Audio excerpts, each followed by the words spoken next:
Tersebutlah kisah satu cerita. Cerita bermula kisah derita. Si yatim piatu hidup didera, disiksa ibu dan kakak tirinya. Selamat sejahtera kawan-kawan. Mahu dengar cerita saya? Hari ini saya ingin menyampaikan sebuah cerita yang bertajuk Bawang Putih Dan juga bawang merah. Semenjak ibu dan bapanya meninggal dunia, Bawang Putih tinggal bersama ibu dan kakak tirinya. Kasihan Bawang Putih, setiap hari dia dipaksa melakukan pelbagai kerja rumah. Pada suatu malam, Bawang Putih bermimpi. Anakku, mak telah ditolak ke dalam perigi oleh ibu tirimu. Dengan kuasa Tuhan, mak telah menjadi ikan kaloi. Engkau datanglah bermain dengan mak tiap-tiap hari ya. Bawalah makanan untuk mak. Jagalah dirimu nak, kau tinggallah baik-baik ya. Keesokan harinya, usai menyiapkan kerja rumah, Bawang Putih bergegas pergi ke perigi itu. Tanpa disedari, air mata membasahi pipinya sambil mulutnya bersuara. Mak! Mak!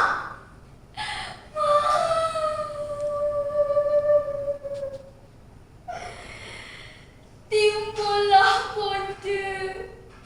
Timbullah si ikan kalun. Nasi melukut sayur keranti untuk pondaku di pagi hari.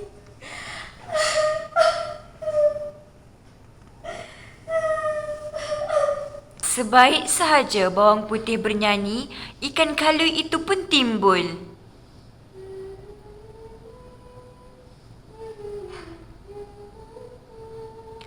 Bawang Putih pun memberi ikan itu makan.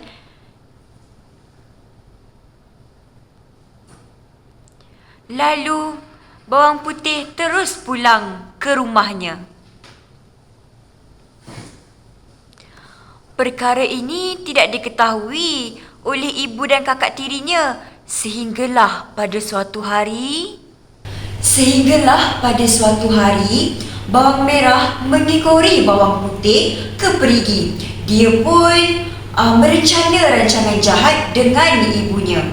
Mak Bawang Merah ke perigi itu dan menangkap ikan kaloi. Dimasaknya ikan kaloi itu lalu diberi makan kepada Bawang Putih.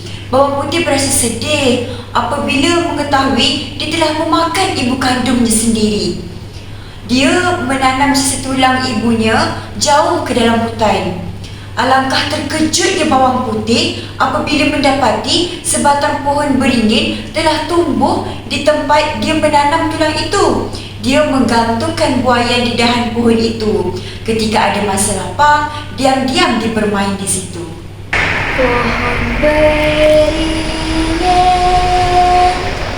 daunnya rendah, akan berjalan jejakkan bumi. Hatiku menduga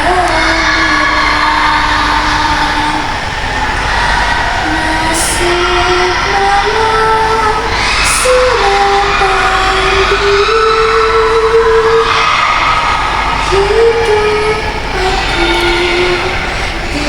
tidak berhenti. Akulah anak yatim piatu. Dengan berbuat demikian, dapatlah juga menghiburkan hatinya yang sedang gelisah. Pada ketika itu, ada seorang raja sedang berburu. Baginda diiringi oleh beberapa orang pengawalnya. Sedang mereka berburu, mereka terdengarlah suara Bawang Putih menyanyi ini. Siapakah gerangan? Suara yang merdu ini, ingin sekali beta melihat wajahnya. Sultan tersebut dan pengawalnya pun berjalan mengikut arah bunyi suara itu. Bawang Putih terkejut melihat mereka. Dia terus melarikan diri ke rumahnya. Sultan dan pengawalnya segera mengekori Bawang Putih sehingga ke rumah. Sultan pun berjumpa dengan ibu bawang merah di rumahnya.